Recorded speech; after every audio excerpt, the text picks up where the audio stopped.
नमस्कार, Radhe Radhe. Farm to future के platform पे एक बार फिर से आपका स्वागत है। किसान भाइयों, जैसा कि आप देख पा रहे हैं, मैं इस समय अपने धान के खेतों के बीच से हूँ। 26 सितंबर है, खरीफ के सीज़न के अंत और उसके पहले रबी के सीज़न के आगाज का समय है। रबी के सीज़न में अगर कोई किसान किसी एक फसल के विषय में बड़े पैमाने पर सोचता है, कमर्शियल रूप में सोचता है, अपनी नगदी फसल के रूप में सोचता है, तो वो है मटर की फसल। आज हमारे देश में मटर की खेती जो है वो बड़े पैमाने पर की जाती है, नगदी फसल के रूप में की जाती है। एक किसान मटर की खेती में किस प्रकार का समय प्रबंधन करे, अपने खेतों की जुताई किस प्रकार से करे, किस प्रकार के खाद का इस्तेमाल करे, कौन सी वैरायटी का चयन करे बीज का, इन सभी बातों पर विशेष रूप से प्रकाश डालने से पहले मैं चाहूँगा कि अगर आपको मेरा ये प्रयास अच्छा लगता है, मेरे वीडियोज अच्छे लगते हैं, तो मेरे इस channel farm to future Manoj को ज़्यादा से ज़्यादा लाइक करें, सब्सक्राइब करें और अपने ग्रुप के लोगों के बीच शेयर करें।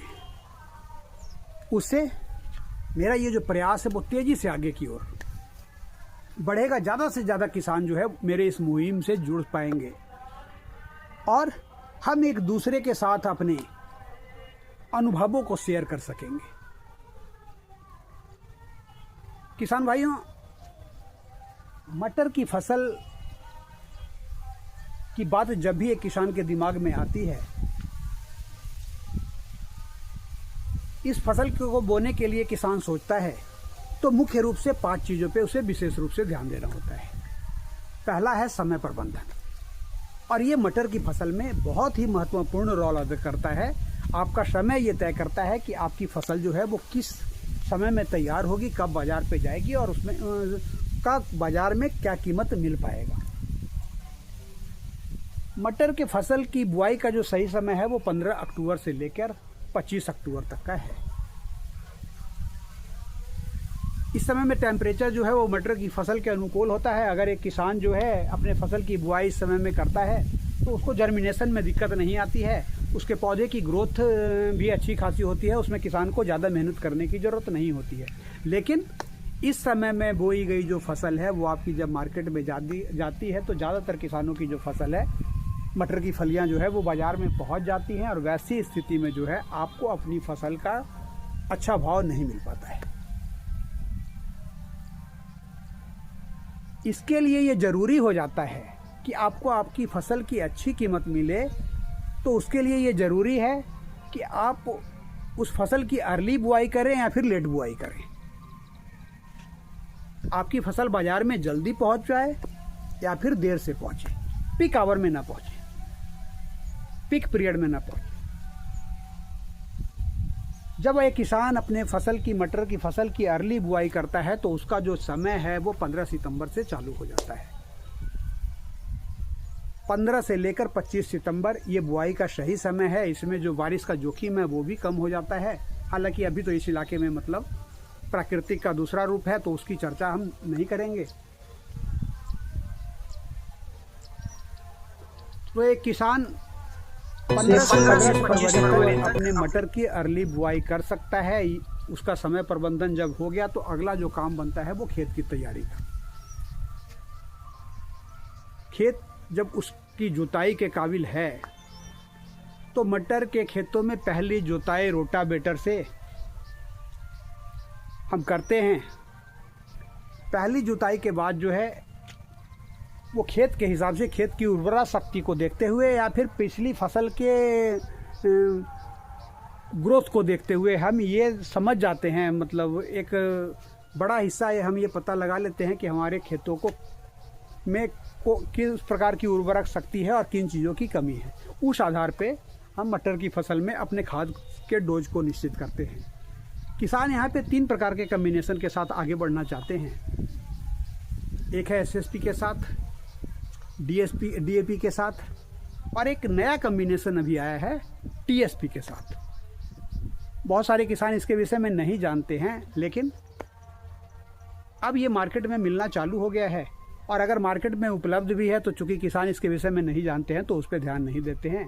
टीएसपी का मतलब होता है ट्रिपल सुपर फास्फेट, और ये जो है मेरे विचार से डीएपी से ज़्यादा बेहतर है। 46% फास्फोरस इसमें भी पाया जाता है, लेकिन इसमें जो फास्फोरस पाया जाता है, जिस रूप में पाया जाता है, उसमें 92% घुलनशील होता है, जबकि डीएपी का जो फास्फोरस होता है वो 50% अघुलनशील होता है। तो टीएसपी मेरे विचार से डीएसपी से ज़्यादा बेहतर है, और इस कम्बिनेशन के साथ भी हम आसानी से जा सकते हैं। अगर हम एसएसपी के कम्बिनेशन के साथ आगे बढ़ते हैं तो यहाँ पे हमें डोज जो है वो बढ़ा देना पड़ता है। उसका कारण ये होता है कि इसमें 16% के आसपास जो है वो फास्फोरस होता है, तो वैसी स्थिति में हमें डीएपी की अपेक्षा इसका डोज जो है वो डबल कर देना होता है। तो इनमें से हम किसी भी कम्बिनेशन के साथ जा सकते हैं। तो अगर मैं जिस कम्बिनेशन के साथ अपनी फसल की बुआई करूँगा वो मैं आपको बता देता हूँ।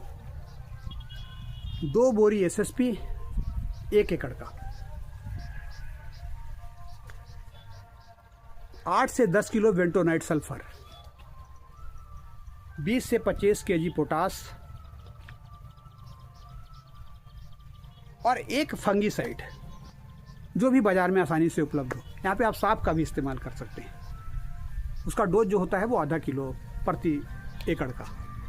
इन चारों को मिक्स करके हम अपने खेतों में बिखेर देते हैं। बिखेरने के बाद क्या होता है कि हम बीज सेक्शन में जाते हैं, बीज का चुनाव करना होता है हमें। और बीज का चुनाव चूँकि हम अर्ली सोइंग कर रहे हैं, जल्दी फसल तैयार करने के लिए कर रहे हैं, तो वैसी स्थिति में हम वैसी वैरायटी को ज़्यादा महत्व देते हैं जो कम समय में तैयार हो जाए, 60 दिन में तैयार हो जाए। मटर की तो आज ऐसी भी वैरायटी है जो 50 दिनों में भी तैयार हो जाती है। तो 50 से 60 दिन की वैरायटी का चुनाव करते हैं, जिसमें AP3, M7, काशी नंदिनी, काशी उदय और भी बहुत सारी वैरायटी।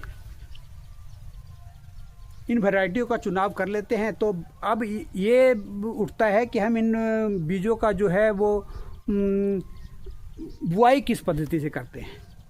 अगर हम सीड ड्रिल से करते हैं तो हमें कम मात्रा में बीज की ज़रूरत होती है, लेकिन अगर हम छिट्टा विधि से करते हैं जो हम अपने इलाके में करते हैं, उसमें लगभग 60 केजी प्रति एकड़ बीज की मात्रा हमें लेनी होती है। 60 केजी बीज लेने के बाद प्रति एकड़ के हिसाब से हम उसका सीड ट्रीटमेंट करते हैं।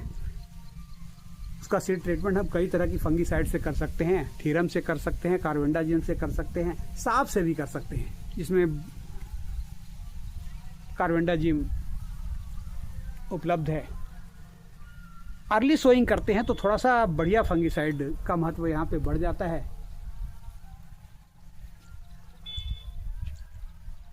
बायर का नोटिवो ले सकते हैं।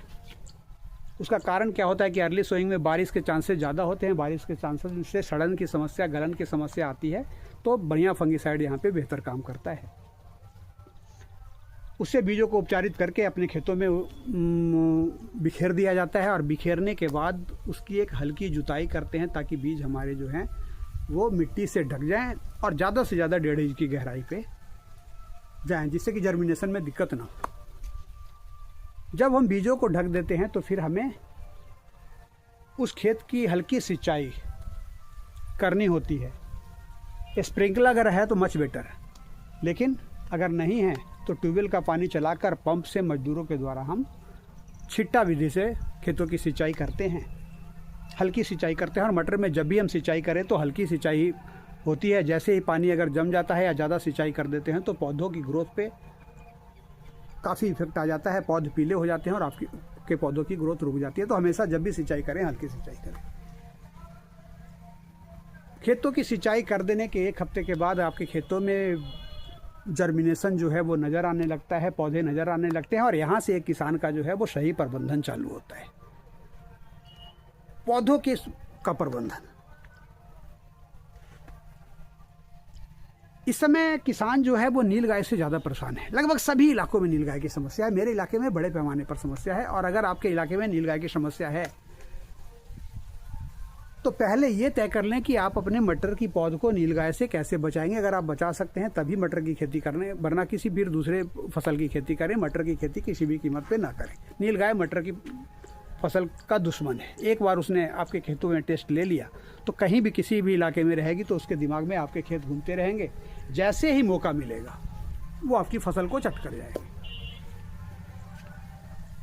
अगर आप अपने फसल को नीलगाय से बचा लेते हैं तो फिर प्रबंधन का अगला स्टेप हमारा चालू होता है।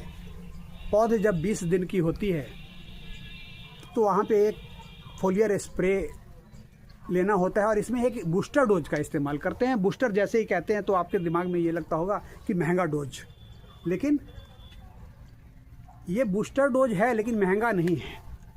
यहाँ पे एक फंगिसाइड जो भी मार्केट में उपलब्ध है, इंसेक्टिसाइड, प्लस एक NPK 19-19-19, इन तीनों का मिक्सचर तैयार करके अगर हम फॉलियर स्प्रे अपने खेतों पे लेते हैं तो आपके पौधे जो है वो ग्रोथ की दिशा में काफ़ी तेज़ी से आगे की ओर बढ़ते हैं। कम दिन की वैरायटी है तो कम दिन की वैरायटी में उसे शिथिलता नहीं देनी होती है, इसलिए बार बार हमें ये बूस्टर डोज लेना होता है ताकि जितनी जल्दी हो सके आपकी फसल तैयार हो और बाज़ार में पहुँचे। जब फसल 40 दिन की होती है तो चूंकि हमने 60 दिन की वैरायटी बो रखी है तो इक्का दुक्का फूल हमें नज़र आने लगते हैं। वैसी अवस्था में फिर हमें एक इंसेक्टिसाइड प्लस 052-34 का फॉलियर स्प्रे यहाँ पे लेना होता है। ये फॉलियर स्प्रे लेने के 1 हफ्ते बाद आपके खेत जो हैं वो फूलों से भर आते हैं और उसके 1 हफ्ते बाद खेतों में फलियाँ ही फलियाँ नज़र आती हैं। जब खेत में फूलों की संख्या कम हो जाए, फलियाँ ज़्यादा दिखने लगे, तब एक अंतिम फोलियर स्प्रे, उसमें सिर्फ हम 0050 लेते हैं। और अगर आपके एरिया में जो है वो फली छेदक कीट का प्रकोप है तो वहाँ पे इंसेक्टिसाइड ले सकते हैं, वरना इंसेक्टिसाइड की ज़रूरत नहीं है। किसान भाइयों, अगर ये 3 स्प्रे हम सही समय पर ले लेते हैं और जो प्रबंधन मैंने बताया वो हम सही समय पर सही प्रबंधन करते हैं तो 100% आपको अपने खेतों से मटर की अच्छी उपज प्राप्त होती है। बाज़ार में जल्दी आपके फसल पहुंच जाती है और उसकी अच्छी कीमत आपको प्राप्त होती है। और यही कारण है कि किसान आज बड़े पैमाने पर मटर की खेती करते हैं। अगर आप भी मटर की बुआई करना चाहें तो समय प्रबंधन से लेकर खेत की तैयारी, खाद का चुनाव और बीज के चुनाव का विशेष ध्यान रखें। आपको 100% इसमें मुनाफा मिलेगा।